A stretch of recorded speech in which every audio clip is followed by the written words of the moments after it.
नमस्कार मु कल्पना मिश्र सठिक समाचार को आपण मानक स्वागत करुछि।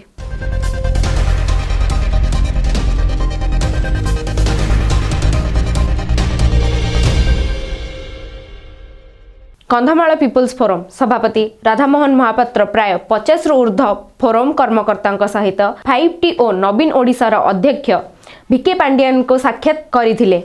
सेमाने कंधमाल मेडिकल कॉलेज करिथिबा पई धन्यवाद देथिले। सेमाने 5 दफा दाबी पत्र प्रदान करथिले। नवीन निवास रे कंधमाल पीपुल्स फोरम पक्षरु श्रीजुक्त भिके पांडियन 5T अध्यक्ष एवं नवीन ओडिशार अध्यक्ष तांको साक्षात करथिलु एवं कंधमाल जिले में चली सरकारी मेडिकल कॉलेज पाई श्रीजुक्त भिके पांडियन को एवं माननीय मुख्यमंत्री को अशेष अशेष धन्यवाद जनइथिलु एवं तत्सहित कंधमाल जिलार जो हेडक्वार्टर हॉस्पिटल रही सेठारे जो डाक्तर समस्या रही एवं डायलिसिस समस्या रही जो समस्या गुड़िक रही ताकू पूरण करने आम माननीय अध्यक्ष को अनुरोध करूँ एवं सी यही दाबी को पूरण करी डाक्तर नियुक्ति करेंगे बोली प्रतिश्रुति देते।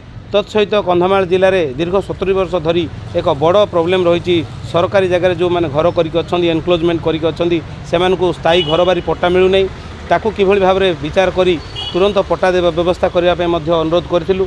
ता सहित कंधमाल जिला जो पर्यटन क्षेत्र रही तार विकास पाई कंधमाल को इको टूरिज्म हब्र मान्यता देवाई आम दाबी उपस्थापन करूँ। ता सहित संबलपुर एवं गोपालपुर भाया फुलवाणी रेल लाइन जो आम शुणा पाचु जे चकापादरू डाइवर्ट हो किभली भाव में हेडक्वार्टर को फुलवाणी हेडक्वार्टर देकी जावाई व्यवस्था कराऊ बोली आम अनुरोध करूँ।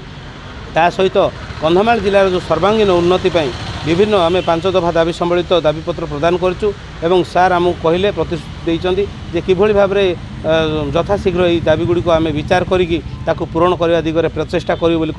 तेणु आम माननीय मुख्यमंत्री एवं 5T अध्यक्ष श्रीजुक्त भिके पांडियन को बहुत बहुत धन्यवाद देउछु कंधमाल पीपुल्स फोरम तरफरु एवं आगामी दिन में कंधमाल जिलार जो स्वार्थ दृष्टि कंधमाल जिलार विकास दृष्टि कंधमाल पीपुल्स फोरम सब लड़ाई करूला एवं लड़ाई आगामी दिन में जारी रखियो।